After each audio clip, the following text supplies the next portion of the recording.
కూటమి తరపున శాసన మండలికి పోటీ చేస్తున్న పేరాభక్తుల రాజశేఖర్ నిస్వార్థంగా ప్రజలకు సేవ చేసే వ్యక్తి అని, ప్రతి ఒక్క గ్రాడ్యుయేట్ మొదటి ప్రాధాన్యత ఓటు ఆయనకు వేసి గెలిపించాలని కాకినాడ రూరల్ ఎమ్మెల్యే పంతం నానాజీ అన్నారు. రమణయ్యపేటలో కూటమి అభ్యర్థి పేరాభక్తుల రాజశేఖరానికి మద్దతుగా జరిగిన సమావేశాన్ని ఉద్దేశించి పంతం నానాజీ మాట్లాడుతూ, కూటమి ప్రభుత్వం చేస్తున్న అభివృద్ధి సంక్షేమ కార్యక్రమాలను ప్రతి ఒక్కరూ గుర్తించాలని అన్నారు.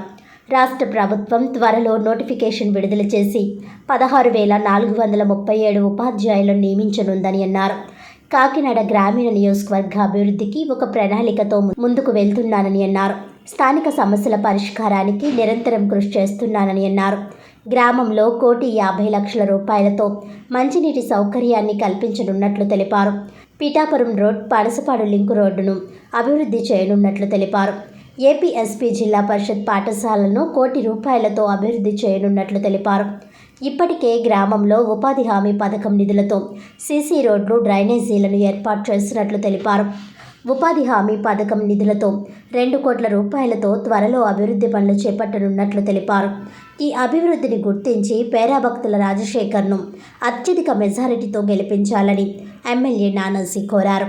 మాజీ సర్పంచ్ అడభాల రత్నప్రసాద్ ఆధ్వర్యంలో ఎమ్మెల్యే పంతం నానాజీని రాష్ట్ర సెట్టిబుల్స్ కార్పొరేషన్ చైర్మన్ కొడుపూడి సత్యబాబును ఘనంగా సత్కరించారు. ఈ కార్యక్రమంలో తెలుగుదేశం పార్టీ నాయకులు వాసిరెడ్డి యేసుదాసు, సీతయ్య దొర, శ్రీనివాస్ బాబా, నురుకుర్తి వెంకటేశ్వరరావు, డాక్టర్ చప్పిడి వెంకటేశ్వరరావు, నగరపాలక సంస్థ మాజీ వైస్ చైర్మన్ కాలా సత్యబాబు, నాగమణి, బీజేపీ నాయకులు రంబాల వెంకటేశ్వరరావు, జనసేన నాయకులు మాదారపు తాతాజీ, పుల్లా శ్రీరాములు, తాటికైల వీరబాబు, కేవీపీ బాలాజీ తదితరులు పెద్ద సంఖ్యలో పాల్గొన్నారు.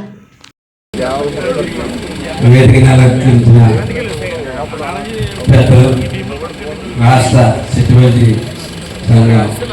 కార్పొరేషన్ చైర్మన్, అలాగే ఈ నియోజకవర్గ ఇన్ఛార్జ్ బాగున్నప్పటికీ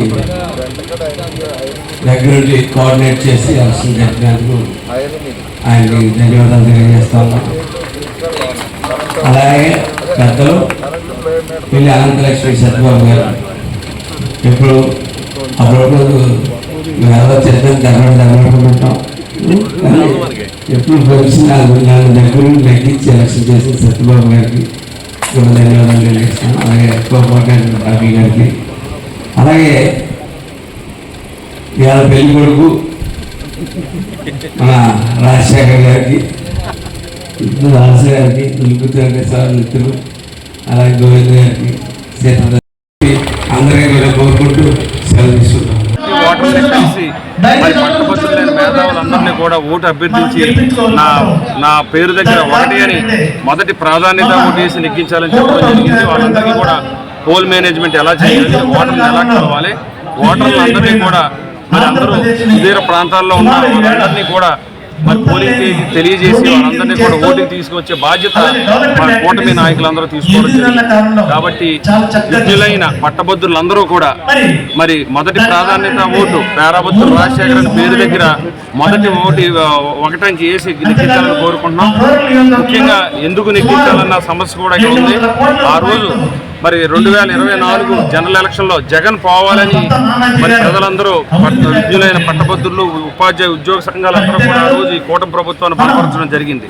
ఇప్పుడు చంద్రబాబు నాయుడు గారి నాయకత్వంలో పవన్ కళ్యాణ్ గారు, అలాగే నరేంద్ర మోడీ గారు, ఇక్కడ పురంధేశ్వరి గారు వీళ్ళ సారథ్యంలో ఈ రాష్ట్రం అభివృద్ధి చెందుతుంది. ఈ రాష్ట్రంలో గత 7 నెలల నుంచి మనం చూసుకున్నట్లయితే లక్షలాది కోట్ల పెట్టుబడులు రావడం, అదేవిధంగా నిరుద్యోగులకి ఉపాధి అవకాశాలు కల్పించడం జరుగుతుంది. ముఖ్యంగా మరి ఎన్డీఏ కూటమి నిరుద్యోగ యువత అందరికీ కూడా ఈ మేనిఫెస్టోలో 20 లక్షల ఉద్యోగాలు కల్పిస్తామని చెప్పడం జరిగింది. ఆ క్రమంలోనే మరి గత 7 నెలల్లోనే సుమారుగా 4-5 లక్షల ఉద్యోగాలు కూడా మరి ఈ పరిశ్రమలు ఏర్పాటు చేయడం ద్వారా కల్పించడం జరిగింది. అదేవిధంగా చంద్రబాబు నాయుడు గారు సీఎంగా ప్రమాణ స్వీకారం చేసిన తర్వాత డిఎస్సీ మీద మొదటి సంతకం పెట్టడం జరిగింది. మరి కొన్ని కారణాల వల్ల లేట్ అయింది. రేపు మార్చి ఎలక్షన్ కోడ్ వల్ల లేట్ అవుతుంది. రేపు మార్చి 10 తర్వాత మరి నోటిఫికేషన్ వస్తుంది. ఈ బిఎస్సికి ప్రిపేర్ అవుతున్న స్టూడెంట్స్ అందరూ కూడా మరి నోటిఫికేషన్ తప్పనిసరిగా వస్తుంది. మీరు అందరూ ప్రిపేర్ అయ్యి నెక్స్ట్ అకాడమిక్ ఇయర్లో మీరందరూ కూడా క్వాలిఫై అయిన అందరూ కూడా ఉద్యోగాలు ఇవ్వడం జరుగుతుంది. ఈ సందర్భంగా తెలియజేసుకున్నాం. అదేవిధంగా ఉపాధ్యాయ ఉద్యోగ సంఘాలకు కూడా మేము తెలియజేసేది గత ప్రభుత్వం మీరు గొంతెత్తితే ప్రశ్నిస్తే కేసులు పెట్టి నిర్బంధించే పరిస్థితి, ఎన్నో కేసులు పెట్టారు. కానీ ప్రభుత్వం అలా కాదు, ఇది మనందరి ప్రభుత్వం. మరి ప్రభుత్వ ఉద్యోగాల పక్షపాత ప్రభుత్వం.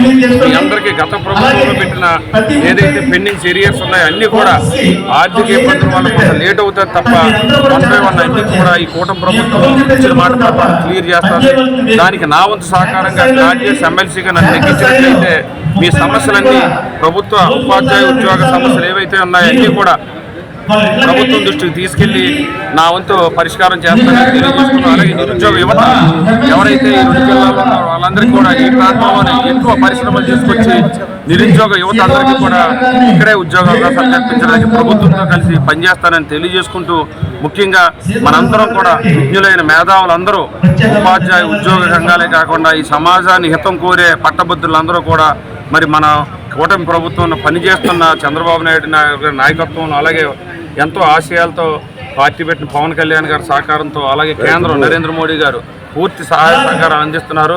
రాబోయే రోజుల్లో ఈ ప్రభుత్వం, కూటమి ప్రభుత్వం అన్ని వర్గాల ప్రజలకి కూడా సంక్షేమం, అభివృద్ధి కూడా అన్ని అందిస్తాయని తెలియజేస్తుంది. నన్ను అత్యధిక మెజార్టీతో గెలిపించాలని మీ ద్వారా తెలియజేస్తున్నాను. వార్తల ముఖ్యాంశాలు మరోసారి.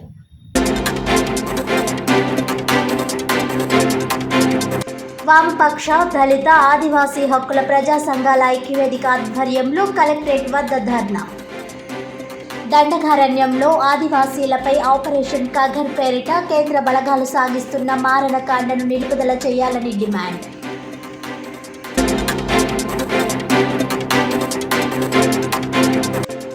ఉభయ గోదావరి జిల్లాల గ్రాడ్యుయేట్ ఎమ్మెల్సీ కూటమి అభ్యర్థి పేరా భక్తుల రాజశేఖర్ గెలుపునకు కార్యకర్తలు కృషి.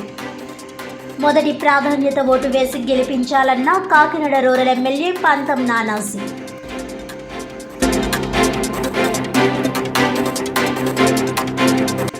పీడీఎఫ్, యూటీఎఫ్లపై మాజీ ఎంపీ హర్షకుమార్ వ్యాఖ్యలను ఖండించిన ఎమ్మెల్సీ ఇళ్ల వెంకటేశ్వరరావు. పీడీఎఫ్ ఎల్లప్పుడూ ప్రజాపక్షమేనని నిరాధార ఆరోపణలు చేయడం మానుకోవాలని హితవు.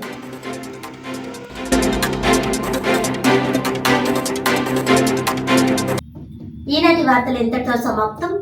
తిరిగి వచ్చే బులెటిన్లో మళ్ళీ కలుద్దాం. అంతవరకు సెలవు. నమస్కారం.